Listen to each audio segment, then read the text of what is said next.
Well, there is just 3 weeks left in this year's legislative session, and as lawmakers sprint towards the finish line, the road behind them is littered with dead bills.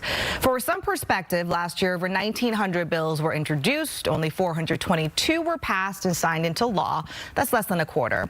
We'll have to wait and see what passes this year, but tonight we take a look at some of the most high-profile legislation that died along the way. The bill, dubbed by critics as the initiative killer, is now dead itself.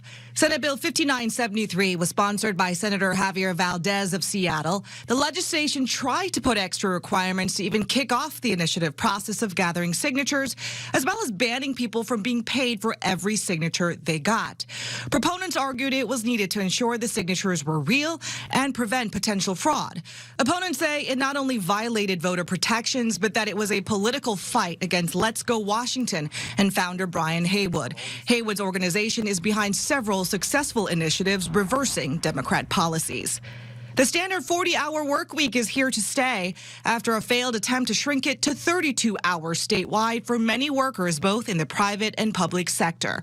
That proposal was made under House Bill 2611 by Representative Sean Scott of Seattle. Scott is also behind House Bill 2100, aimed at imposing a payroll tax on many companies. If a worker makes $125,000 or more, Scott argued that their employer should pay a 5% payroll tax. Those two measures are dead. With immigration a top issue, bills targeting ICE agents are still alive, except House Bill 2641, sponsored by Representative Tara Simmons, representing Bremerton. Simmons introduced the ICE Out Act to ban local law enforcement departments from hiring any ICE agents hired during President Trump's second term.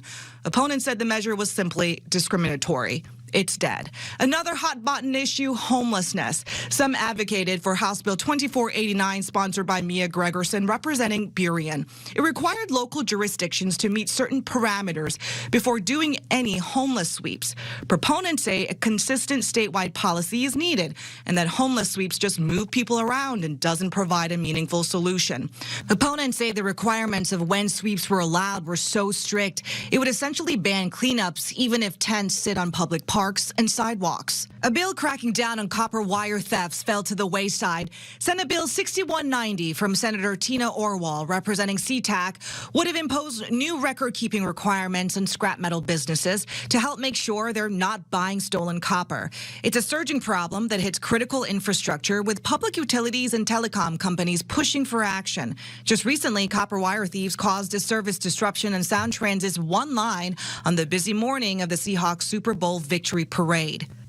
Washington's cannabis industry is breathing a sigh of relief as Senate Bill 5650 fails to move forward. The bill, sponsored by Senator Keith Wagner, representing Cedar Woolley, would have allowed an excise tax on pot products at the city and county level, with proponents saying compared to the states, local governments don't see a fair share of cannabis dollars.